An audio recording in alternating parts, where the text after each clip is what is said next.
오늘은 구원을 완성하실 예수님, 구원을 완성하실 예수님 이란 제목으로 말씀을 상고합니다. 오늘은 드물게 이 긴 28절까지의 말씀을 한꺼번에 상고하는데, 왜 그런가 하면 대단히 복잡한 것 같은데 사실은 단순한 그런 말씀을 근거를 대기 위해서 복잡하게 한 거지, 내용은 단순합니다. 예수님은 구원의 완성자다. 그래서 구원을 시작하실 뿐만 아니라 구원을 완성하실 것인데, 그 근거가 바로 구약시대의 이 제사법의 그 근거를 두고 있다. 구약의 제사는 다 임시방편으로 하는 제사였기 때문에 사람을 제대로 구원시킬 수가 없었다. 그러나 예수님은 진짜 대제사장이고 진짜 중보자시고 진짜 구원을 완성하실 분으로 다시 오신다. 얼마나 복음을 명쾌하게 구약부터 뚫어서 계시록까지로 그냥 완성을 예수님이 다 시킨다는 것을 이 한 장에다가 설명하려니까 이 히브리 기자도 힘들었을 거예요. 그럼 우리가 너무 짤막하게 끊어서 상고하다 보면 전체 하고 싶은 얘기를 우리가 한꺼번에 착 들어야지 이해가 되기 때문에 오늘 본문을 예수님이 구원시키는 단계를 세 단계로 이렇게 이루어 가신다는 거, 이거를 말씀을 이대로 상고합니다. 첫째는 1절부터 12절까지는 예수님은 하늘 성소의 대제사장이시다, 이렇게 말씀했어요. 그러면 오늘 본문을 왜 이렇게 길게 얘기하고 있느냐? 먼저 땅의 성소가 어떤 것인가 쭉 얘기를 하고, 그 다음에 하늘 성소는 또 어떻게 다른가를 얘기하는 거예요. 그래서 1절부터 10절 얘기가 땅의 성소를 얘기하는데, 땅의 성소가 뭐예요? 구약의 이 제사법이잖아요. 이것이 율법으로 주어진 첫 언약이에요. 그런데 사람들이 제사를 통해서 죄를 사하려면 성소에 나가야 되는 거예요. 근데 성소를 둘로 만들어 놨다고 그랬어요. 앞부분은 성소, 뒷부분은 지성소.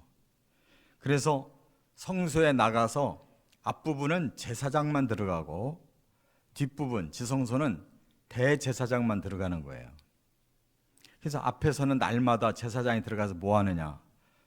촛불 켜고 등불 켜고 또 떡상은 일주일에 한 번씩 떡을 갈아요. 그건 뭘 의미하느냐? 우리가 날마다 생명의 빛을 쪼이고 생명의 떡을 날마다 먹어야 사는 거예요. 그래야 죄를 이기고 살아요.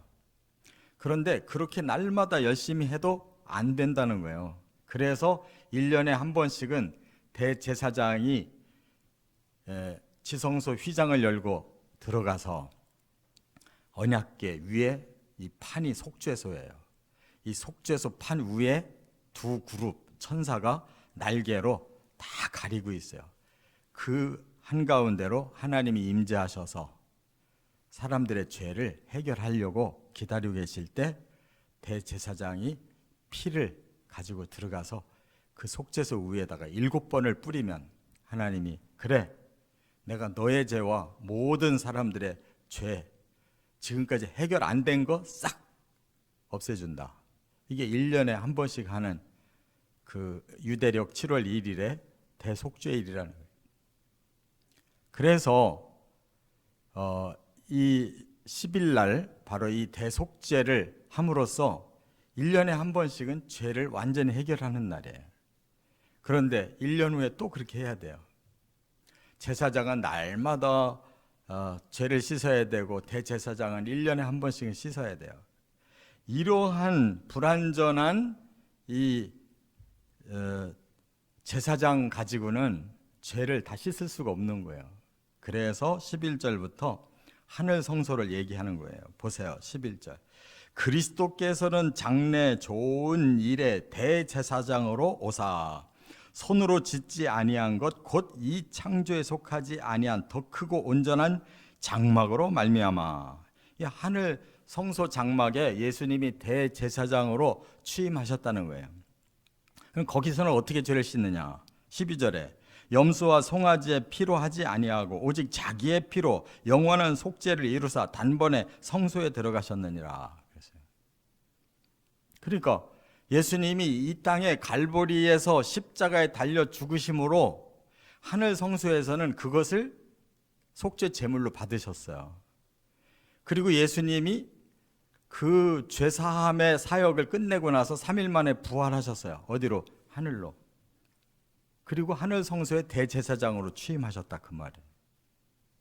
그래서 더 이상 지상에 성전이 필요가 없다는 거예요. 더 이상 제사 드릴 필요가 없어요.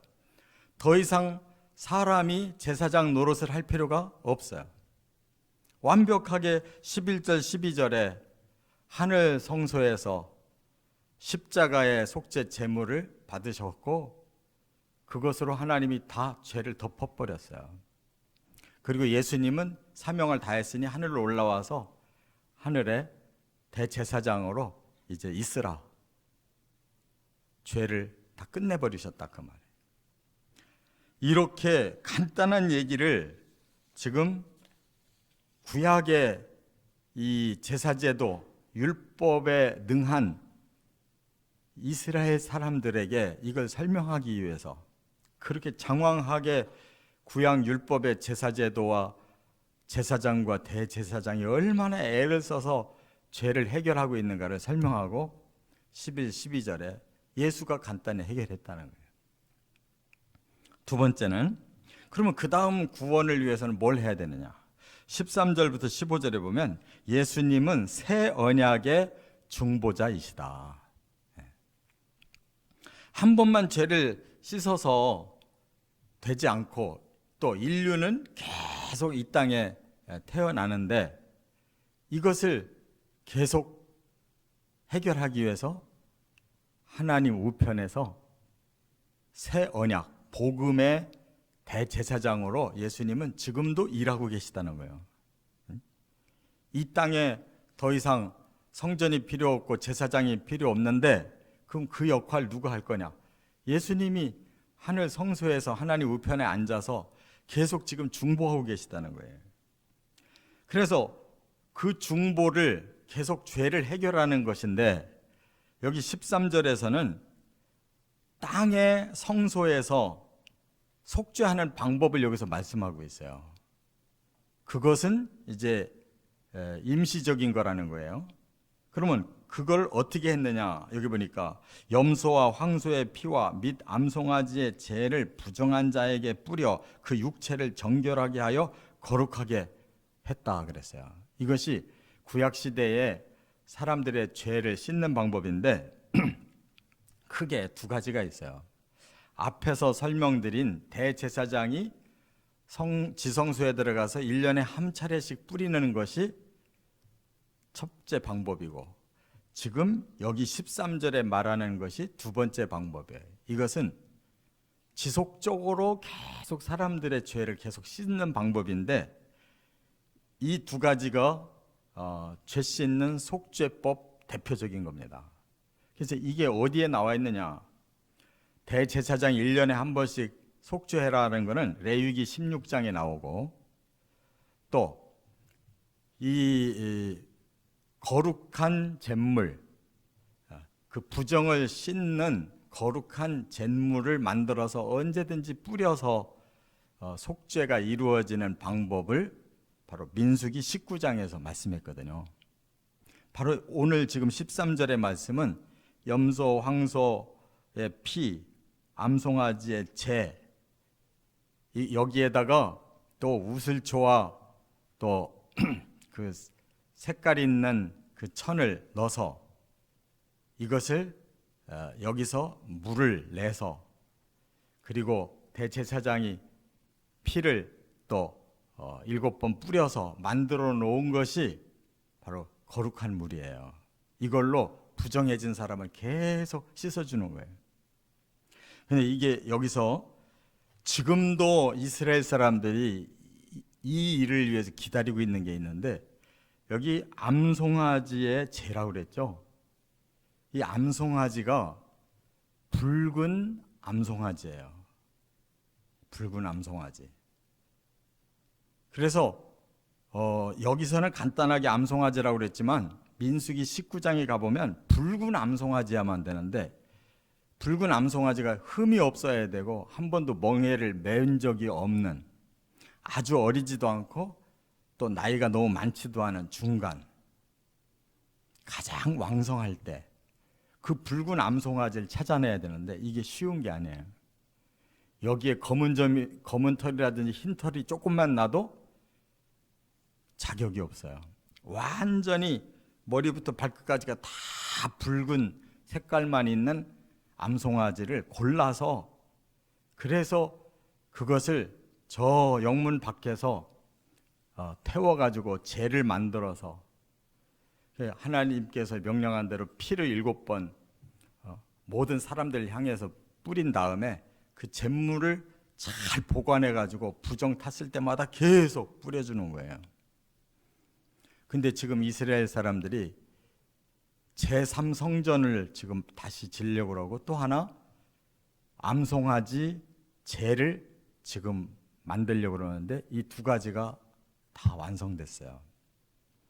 그동안 역사 속에서 붉은 암송아지를 발견을 못한 거예요.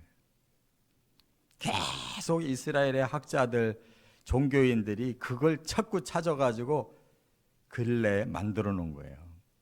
그래서 이제는 자기들의 메시아가 올 때가 됐다는 거예요. 근데 답답한 것은 이미 붉은 암송아지는 예수님이셨거든. 예수님이 대제사장으로서 1년에 한 번 뿌리는 그 속죄 제물이 이미 예수님이 행하셨고, 붉은 암송아지로 저 동문 밖에 갈보리에서 십자가로 죽어가지고 완전한 정한 그 물을 예수님이 만들어 놓으셨기에 우리에게 세례를 주시고 우리에게 성찬을 하게 하시는 거고, 깨달으시 바랍니다. 이거 모르는 이스라엘 사람들은 지금도 이걸 기다리고 있어요. 제3성전을 땅에다가 져놓고 기다리고 있다고, 메시아가 올 거를. 그러면 안 된단 말이에요. 이미 하늘 성소에서 다 그게 이루어졌다는 뜻이에요. 그래서 여기 14절에는 뭐라고 그랬어요? 하늘 성소의 대제사장은 영원한 성령을 힘입어서, 하나님의 성령으로 그 일을 이 땅에서는 그리스도의 흠없는 피로 하나님께 드렸고, 그 그리스도의 피는 모든 사람들의 죽은 행실을 다 용서하기 때문에 성도들의 양심을 깨끗하게 만들어 주셨고, 그래서 살아계신 하나님을 이제는 계속 경외하면서 그 나라에 갈 준비를 하게 하셨다, 그 말이에요. 우리 성도들은 사실상은 아직 더러워요. 우리의 마음에 죄가 있는데 하늘 성소에서 그렇게 다 새 언약을 주셨기 때문에 우리는 믿음으로 우리의 신앙 양심이 깨끗해진 거예요. 그래서 하늘나라를 향해 갈 수 있도록 예수님이 하늘에서 우리를 향해 계속 대제사장 일을 해주고 계셔요. 예수의 이름으로 기도하고 회개만 하면 죄 씻어지는 줄을 깨달으시기 바랍니다. 그래서 우리 신앙 양심이 항상 깨끗해서 이제 죄를 속량받기 원하는 모든 믿는 사람은 영원한 기업의 약속대로 얻게 하셨다, 그렇게 말씀했잖아요, 15절에. 그러니까 우리가 날마다 예배드리고 날마다 기도하고 잘못 저지른 게 있으면 회개하고 예수 이름으로 기도하면 바로 하늘나라에서는 바로 항상 이렇게 암송아지의 그 거룩한 잿물이 우리 죄를 항상 씻고 계신 거예요. 예수님이 바로 그 암송아지이기 때문에. 끝으로 세 번째, 16절부터 28절 남은 일은 뭐냐? 이제 아직 구원이 지금 완성 안 됐잖아요. 그게 남은 거예요. 예수님은 재림하여 구원을 완성하신다. 자, 먼저 끝절을 한번 같이 읽어보겠습니다.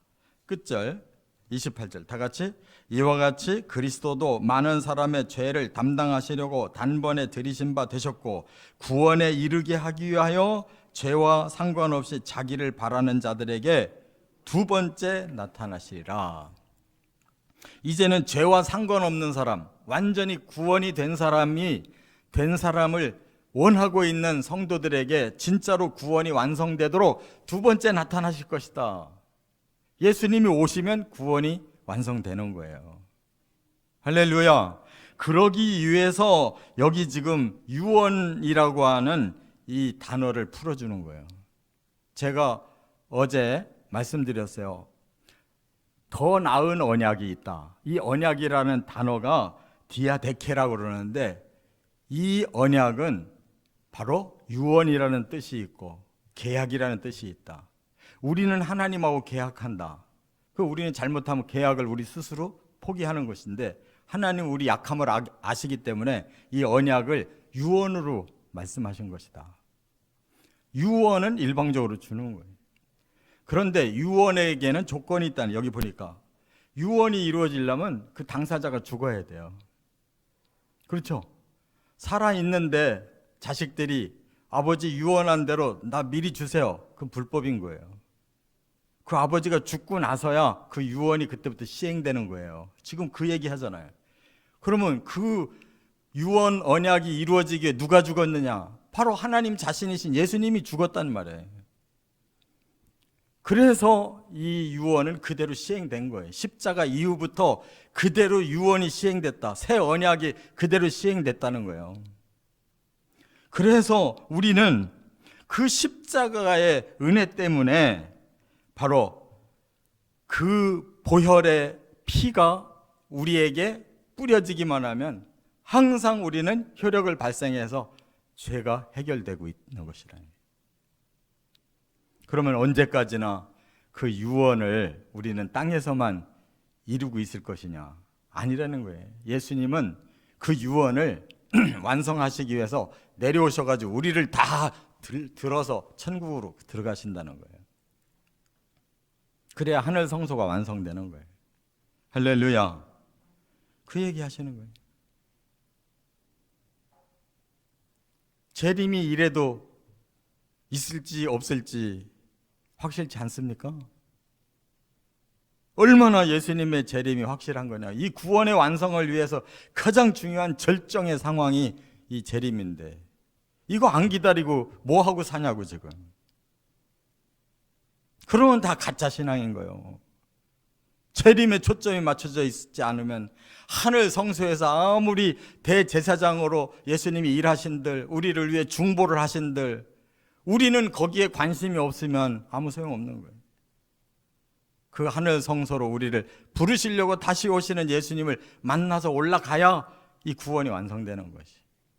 제가 이래서 한눈으로 우리가 다 알기 위해서 하늘의 대제사장, 하늘의 중보자, 하늘에서 내려오셔서 우리를 끌어올리시는 구원의 완성자를 우리가 제대로 알아야 예수를 왜 믿는 것인지를 알기 때문에 이 긴 말씀을 한꺼번에 말씀했어요.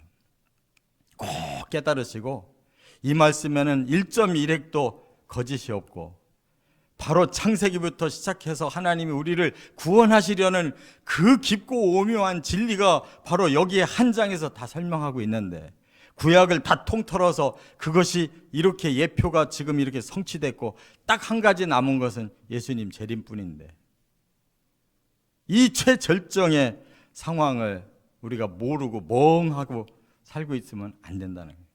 지금 뭘 먹고 사느냐가 중요한 게 아니고 그의 나라와 그의 의를 우리가 어떻게 얻느냐가 중요한 거예요. 제대로 신앙생활 해 나가시기를 주의 이름으로 축원합니다.